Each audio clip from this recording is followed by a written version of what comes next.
اعوذ باللہ من الشیطان الرجیم بسم اللہ الرحمن الرحیم ان اللہ و ملائکتہ یصلون علی النبی یا ایھا الذین آمنوا صلوا علیہ وسلموا تسلیما الصلاۃ والسلام علیک یا سیدی یا رسول اللہ و علیک و اصحابک یا حبیب اللہ الصلاۃ والسلام علیک یا سیدی یا رسول اللہ و علیک و اصحابک یا خیر الخلق اللہ الصلاۃ والسلام علیک یا سیدی یا رسول اللہ و علیک و اصحابک یا سلطان العابدین الصلاۃ والسلام علیک یا سیدی یا رسول اللہ و علیک و اصحابک یا خیر الخلق اللہ مولا صلی وسلم دائما ابدا علی حبیبک خیر الخلق کلہم یا ربی صلی وسلم دائما ابدا علی حبیبک خیر الخلق کلہم الصلاۃ والسلام علیک یا سیدی یا رسول اللہ و علیک و اصحابک یا خیر الخلق اللہ۔ السلام علیکم ناظرین، آج درود شریف پڑھ کے شو سٹارٹ کیا ہے، اللہ کرے آئندہ بھی درود شریف پڑھ کے اللہ کا نام لے کے اللہ کے حبیب پاک علیہ السلام کا نام لے کر انشاءاللہ تعالی ہم شو کرتے رہیں۔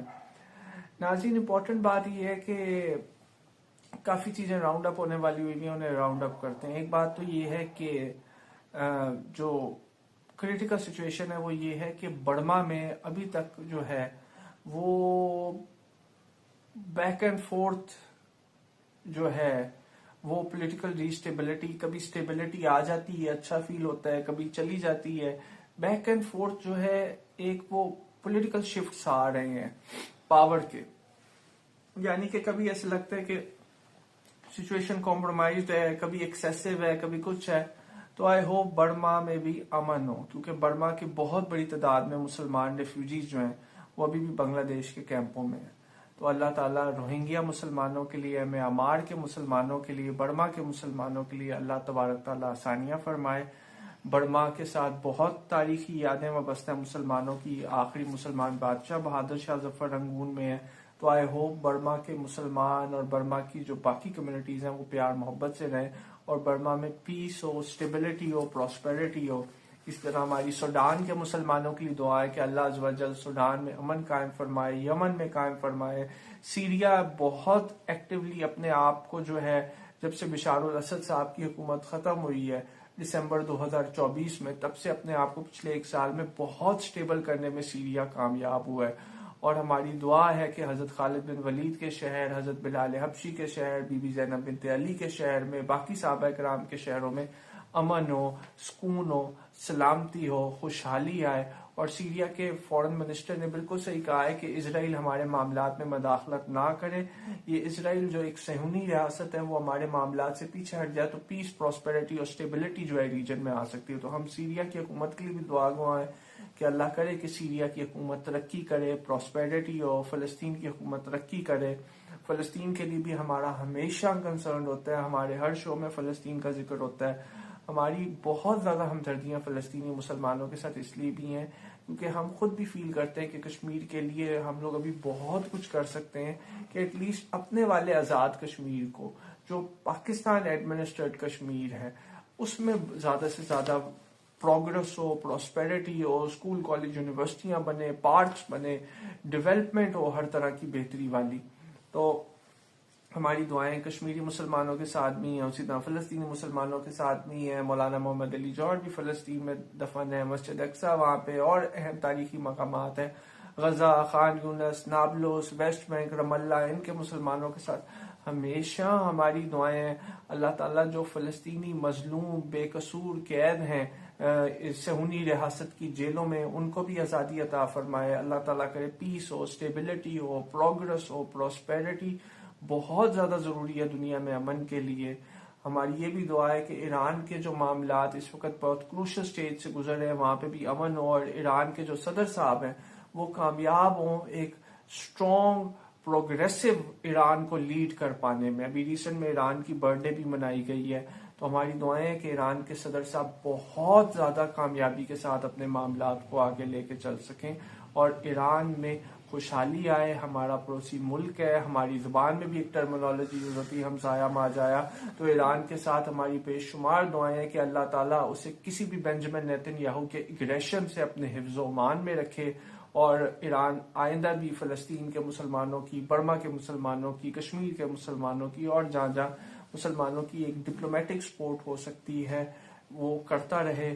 اور ہماری دعائیں ہمیشہ جو ہیں ایران کی ترقی اور خوشحالی کے لیے ہیں۔ جس طرح ہمارا پڑوسی ملک ہے تاجکستان ہو جائے، قازقستان ہو جائے، چائنا ہو جائے، ہم ان کے لیے ترقی اور اسٹیبلٹی کی دعا کرتے ہیں، اور دعا کرتے ہیں کہ ایون افغانستان کی طرف سے بھی پاکستان کے خلاف کوئی اگریشن نہ ہو. جو اب تک ہو گیا ہے وہ بہت افسوسناک ہے. امید ہے آئندہ نہ ہو، امید ہے آئندہ نہ ہو، امید ہے آئندہ نہ ہو، کیونکہ ہم لوگوں نے بڑی قربانیاں دے کے ملک، بڑی ہجرت کر کے یہ ملک حاصل کیا ہے، بہت دکھ درد تکلیف غم سہ کر یہ ملک حاصل ہوا ہے.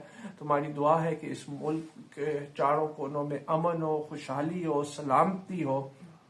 ساتھ ہی ساتھ ایک لاسٹ میں بات یہ کہنا چاہوں گا کہ since our videos are seen outside of Pakistan, yesterday was the birthday of the founder of the Mughal Empire, Muhammad Zahiruddin Babar, who was born in the Andijan area of Farghana Valley of Uzbekistan, modern day Uzbekistan.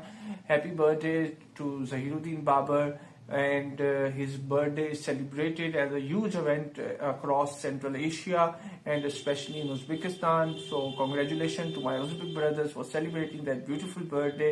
I have seen your presentation. It's truly marvelous how you celebrate Baba's birthday, and it's remarkable that you have kept your heritage alive despite whatever you have gone through over the centuries. And it's been more than 540 years since the birthday of Muhammad Zahiruddin Babar, and you have remarkably kept his memory, the line of memory, the task of forwarding the memory to your future generations. And I hope the future generations carry the legacy of preserving their traditions and their cultures. حمزہ بھائی کا آج ہم نے بہت time لے لیا اپنے لمبے انٹرو میں. حمزہ بھائی آپ بھی صبر سے ہمیں برداشت کر رہے ہیں، بہت شکریہ. تو ابھی ہم حمزہ بھائی کی طرف چلتے ہیں. لاسٹ میں یہی کہ مغل امپائر جو ہے وہ اپنے ٹائم کی one of the best empires تھی، اور جتنا مغل امپائر کا ایکسپینشن تھا کرگستان میں، جو ہمارا ایریا تھا جہاں پہ وہ کوہ سلیمان کے علاقے کرگستان کے بتائے جاتے ہیں، اور وہاں پہ جو بابر نے جو اپنا امپائر کے لیے پلان سیٹ اپ کیا، جسے یہاں کلر کہار میں آ کے تخت بابری میں اس نے اعلان کیا، تو وہ واقعتاً Mughal empire one of the most remarkable empires of the Timuri family ثابت ہوئی. One of the most remarkable empires of the Timuri, the Mughal, the Chughtai, the Barlas family, وہ ثابت ہوئی. اور کرگستان میں جو انہوں نے حجرہ بابر بنایا وہ واقعی ریمارکیبل تھا کہ اس کو 1989 میں سوویت یونین کے کلیپس کے ساتھ ہی ریکنسٹرکٹ کیا گیا کہ وہ ایک سینٹرل ایشین اسٹرانگ مین کی ایک لیگیسی تھی. تو حمزہ بھائی آپ کو آج ہم نے بڑے لمبے انٹرو میں ڈال دیا، لیکن آپ بتائیں آج آپ ہمارے لیے کیا لائے ہیں؟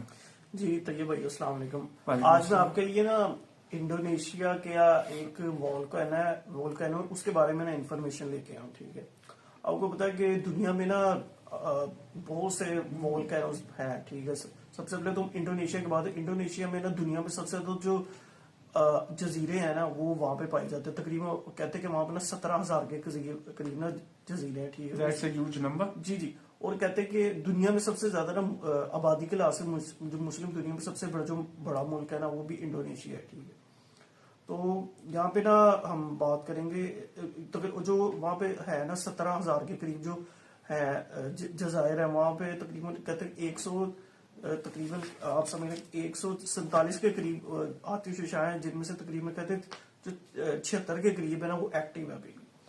تو ہمیں ایک جیسے کچھ ہماری جو زمین ہے نا اس کی ساخت ایسی کہ اس میں نا بہت سی ایسی جگہ ہیں جو ایک دوسرے سے کافی مختلف ہیں. ٹھیک ہے، اس میں ہم آپ جس طرح سے آپ دیکھتے ہیں کہ جس طرح سے آج بھی لوگ نا جو ہے احرام مصر ہے اسے لوگ دیکھ کے پریشان ہوتے ہیں کہ وہ اس دور میں کیسے بنائے گئے تھے. اس دور میں جو بڑے بڑے پتھر ہیں انہیں کس طرح سے ایک کے اوپر ایک رکھا گیا تھا. پیرامڈز آف گیزا ہو گئے، دوسرے ہو گئے. تو وہ کہتے تھے کہ یعنی کہ ان کے اندر کہتے ہیں کہ انچ بالکل ہلکا سا انچ کے حساب سے نا بھی فرق نہیں ہے. ٹھیک ہے، اور وہ آج بھی یعنی کہ وہ انہیں آلموسٹ 4 سے 5,000 سال گزر گئے ہیں. تو آج بھی نا یعنی کہ بالکل اچھی اسی حالت میں موجود ہے. ٹھیک ہے، اس کے علاوہ کو پتا ہے کہ جو ہے اردن ہے. ٹھیک ہے، وہاں پہ کہتے ہیں کہ جو دنیا میں سب سے بڑی جو نمکین پانی کی جو جھیل ہے جیسے ڈیڈ سی کہتے ہیں وہ وہاں پائی جاتی ہے. ٹھیک ہے، اور وہ اس کے کہتے ہیں کہ اس کی جو یعنی کہ اس کے اندر جو نمک کی مقدار ہے نا وہ باقی جو سمندر ہے ان میں سے 8% زیادہ ہے. اب یہ چاہ کے بھی نا اس کے اندر ڈوب نہیں سکتے. اس کے علاوہ کہتے ہیں کہ اس کی جو ریت ہے جو اس کے یعنی کہ اس کی گہرائی میں جو ریت ہوتی ہے ٹھیک ہے وہ کہتے ہیں کہ اسکن کی بہت اچھی ہے. اکثر لوگ وہاں پہ جا کے مطلب نہاتے ہیں تاکہ ان کی جو اسکن کی پرابلم ہے وہ دور ہو سکے. ٹھیک ہے. اسی طرح سے نا ایک جیسے آپ کو بتایا تھا جو آج سے کچھ 25 نومبر 2025 میں نا ایک ایتھوپیا ایک افریقہ کا ملک ہے, وہاں پہ ایک نا آتش فشاں پھٹا تھا. ٹھیک ہے. جس کی وجہ سے کہتے تھے جو اس کی راگ تھی نا وہ کہتے تھے کہ 14 سے 15 کلومیٹر اوپر گئی تھی, اور وہ نا ایک طویل سفر طے کر کے نا 4 سے 5 ہزار کلومیٹر کا وہ پاکستان, چائنا اور انڈیا تک یعنی کہ پہنچ گئی تھی. ٹھیک ہے. تو یہ جو آتش فشانی کا جو عمل ہوتا ہے یہ یعنی کہ نا ایک قدرتی فنومنا ہے. ٹھیک ہے. اب یہ جو ہے جس میں آپ کو جس آتش فشاں کے بارے میں بتانا لگا ہوں, اس کی نا ایک جھیل ہے. ٹھیک ہے. تو بیسیکلی نا یہ ہے جو انڈونیشیا کا ہے جزیرہ جاوا, وہاں پہ نا ایک ایکٹیو وولکن جس کا نام ہے کاوا انجی. ٹھیک ہے. اس کا نام دیا گیا. ٹھیک ہے. تو وہاں کہتے ہیں کہ اس کی وہاں نا ساتھ نا ایک جھیل بھی پائی جاتی ہے اس والکینو کے ساتھ. جی جی. جو کہتے ہیں کہ آج سے نا تقریباً 3500 سال کے قریب نا ایک زلزلے کے نتیجے میں نا وجود میں آئی تھی. جس طرح سے آپ کو پتا کہ 2010 میں نا پاکستان میں ایک نا تقریباً کہتے تھے کہ زلزلہ آیا تھا جس کی وجہ سے نا جو تھا عطاباد ایک جھیل نا وجود میں آئی تھی. تب نا کہتے تھے کہ پہاڑ نے ایک دم سے اپنا رخ چینج کیا تھا اور پہاڑ کے نیچے سے نا ایسے پانی پھوٹا تھا. ٹھیک ہے. تو اس کی وجہ سے نا عطاباد جھیل نا وجود میں آئی تھی. تو یہ جو جھیل ہے یہ کہتے ہیں کہ بہت ہی نا یعنی کہ آپ سمجھ لیں کہ اس کی جو ساخت ہے نا وہ بڑی یونیک قسم کی ہے. اس کے نا ارد گرد نا ہر ٹائم نا زہریلی گیسز نکلتی رہتی ہیں. ٹھیک ہے. تو کہتے ہیں کہ آپ نا یعنی کہ بہت کم لوگ ہیں جو مطلب صرف نا جو آپ سمجھ لیں کہ جو ماہرین ہیں نا یعنی کہ جو سائنٹسٹ وغیرہ وہ کبھی کبھار اس کے پاس جاتے ہوتے ہیں. زیادہ تر لوگ نا اسے نا تقریباً نا دور سے اس کا نا ویو دیکھنا ہی پسند کرتے ہیں. آلموسٹ کہتے ہیں ہر روز تقریباً 300 کے قریب لوگ نا اس جھیل کو دیکھنے آتے ہیں. ٹھیک ہے. اس کے اندر نہ تو کوئی جاندار جا سکتا نہ کوئی مچھلی اس کے اندر ہو سکتی ہے, کوئی بھی جاندار نہیں اس کے جا سکتا, کیونکہ نا اس کے اندر نا جو سلفر ڈائی آکسائڈ ہے نا اس کی بہت زیادہ مقدار پائی جاتی ہے. ٹھیک ہے. جو ایک نا آپ سمجھ لیں کہ ایک تیزابی قسم کا ایلیمنٹ ہے یا زہریلا قسم کا ایلیمنٹ ہے. ٹھیک ہے. تو کہتے ہیں کہ بہت زیادہ مقدار پانی پائی جانے کی وجہ سے نا اس میں نا کوئی بھی اگر آپ چیز ڈالیں گے نا تو وہ ہو سکتا ہے کہ پگھل ہی جائے, کیونکہ اس کا جو پی ایچ ڈی لیول ہوتا ہے نا وہ بہت زیادہ ہوتا ہے سلفر کا. ٹھیک ہے. تو کہتے ہیں کہ اس کی نا جو بیسک اس کی نا یہ جو جھیل ہے نا اس کا جو بیسک یہ ہے کہ جب رات کے ٹائم نا لوگ اس کا ویو کرنے آتے ہیں نا تو اس کے اندر جو ہوتی ہے نا سلفر کی اور آپ سمجھ لیں کہ سلفر کی اور ہائیڈروجن فلورائڈ کی وجہ سے نا جو ان کا ایک کمبینیشن ہوتا ہے, یعنی کہ آپ سمجھ لیں کہ صبح نا سن کی وجہ سے نا ان کا جو ہوتا ہے کمبینیشن ہوتا ہے. ٹھیک ہے. تو رات کے وقت نا یہ جو ہوتی ہے نا ہیٹ انہوں نے جذب کی ہوتی ہے تو رات کی وجہ سے نا ان کے اندر جو ہوتی ہے نا لائٹ ایک نیلا افیکٹ پیدا ہوتا ہے. ٹھیک ہے. آپ سمجھ لیں کہ رات کے ٹائم جب وہاں سے نا راگ نکلتی ہے یا گیسز نکلتی ہے نا تو وہ نا بلو کلر کی لگتی ہے, بلو یا مرجنڈا شیڈ کا. تو وہ کہتے ہیں کہ قدرت کا ایک بہت حسین منظر ہے جس کو دیکھنے سے تعلق رکھتا ہے. تو ہر سال نا یعنی کہ بہت زیادہ لوگ نا اس چیز کو نا فینومنا کو دیکھنے آتے ہیں. ٹھیک ہے. اس کے علاوہ اس جھیل کے یعنی کہ آپ سمجھ لیں کہ دنیا میں نا جو تیزابی پانی کی جو جھیل ہے نا شاید دنیا میں سب سے بڑی اسی جھیل کو کہا جاتا ہے. بہت اس کے ارد گرد اس طرح زہریلی گیسز موجود ہیں جو ہر ٹائم نا اس کے نا ماحول سے نا خارج ہوتی رہتی ہیں اور نا وہ ایک الگ صحیح نا ایک لک دیتی ہیں اس چیز کو. صحیح. ٹھیک ہے. اس کا پانی جو ہے نا جھیل کا وہ گرین کلر کا ہے. ٹھیک ہے. جو تقریباً کہتے ہیں کہ 82 میٹر تک کی گہرائی میں جو پانی ہے نا وہ تقریباً آلموسٹ سلفر اس کے اندر نا اس پانی کے اندر نا سلفر کی بہت زیادہ مقدار پائی جاتی ہے, تو جس کی وجہ سے کہتے ہیں کہ جو کوئی بھی چیز ہے اس کے اندر جا نہیں سکتی ہے. اور اس کا جو ماحول ہے نا وہ دیکھنے سے تعلق رکھتا ہے. رات کے وقت نا جو اکثر جو لوگ ہیں نا وہ ایک کچھ طویل سفر کر کے نا ایک خاص پوائنٹ پہ جا کے نا کیمپنگ کر کے تو پھر رات کو نا اس کا جو ہوتا ہے نا رات کے وہ جو منظر ہوتا ہے لاوا نکلنے کا. ٹھیک ہے. یا گیسز نکلنے کا وہ دیکھتے ہیں. وہ نا اپنے آپ میں ایک فینومنا ہے. بلو سے کلر کی لائٹ خارج ہوتی ہے اور وہ دیکھنے سے تعلق رکھتی ہے. یعنی کہ جو ٹیل کلر ہے جسے ہم کہتے ہیں TEAL ٹیل کلر جو ہے وہ وہاں ویزیبل ہو جاتا ہے. جی جی. بہت ایک قدرتی بھرپور منظر ہے, یعنی کہ اب دیکھنے سے تعلق رکھتا ہے. جو بھی لوگ اس چیز کو دیکھتے ہیں وہ ایک دفعہ یعنی کہ خدا کی قدرت پہ رش کرتے ہیں کہ اللہ تعالیٰ نے یہ زمین کو بہت ہی خوبصورت بنایا. جی. حمزہ بھائی بہت شکریہ. اور بس اینڈ میں یہی کہ جو ملکوں کا ہم ہمیشہ نام لیتے ہیں، برما، سوڈان، ان سب میں امن ہو، اور خاص طور پہ ہمارے اپنے پیارے ملک پاکستان میں امن ہو. So that's all for today. And Zahir uddin Babur اور باقی مغل ایمپررز اور سب کانٹیننٹ کے ایمپررز، ان کی ہسٹری پہ ایک شو کریں گے ہم ڈیفینیٹلی ڈیٹیل. تو تھینک یو سو مچ حمزہ بھائی ونس اگین. اور امید ہے آپ ہمارے لیے آئندہ کوئی مزید انٹرسٹنگ فیکٹر لائیں گے. وہ آپ کا ایک بڑا مشہور کالم بھی چھپا تھا، وہ جو سیٹلائٹ اسپیس میں گئی تھی، جیمز ویب ٹیلیسکوپ. جی وہ ایک جیمز ویب ٹیلیسکوپ تھی جسے 25 دسمبر 2021 میں اسپیس میں لانچ کیا تھا. اور وہ کہتے تھے کہ زمین سے نا تقریباً 15 لاکھ کلومیٹر پہ نا سورج کے خاص پوائنٹ پہ ارد گرد جا کے وہ گردش کر رہی ہے. اور وہ نا جو ہماری یہاں جب سے بگ بینگ ہوا ہے اس سے بعد کی جو بہت زیادہ ایسی جو ہے نا گلیکسیز ہے، ان کی اس لائٹ کا نا وہ کیپچر کرتی ہے.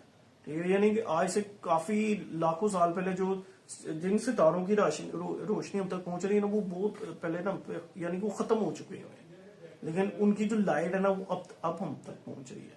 جیمز ویب ٹیلیسکوپ کے متعلق پھر سے خبروں میں باتیں آ رہی ہیں، اس پر آپ سے ایک ہم فریش شو کروائیں گے، کیونکہ وہ کالم آپ کا کافی کمینڈیبل تھا.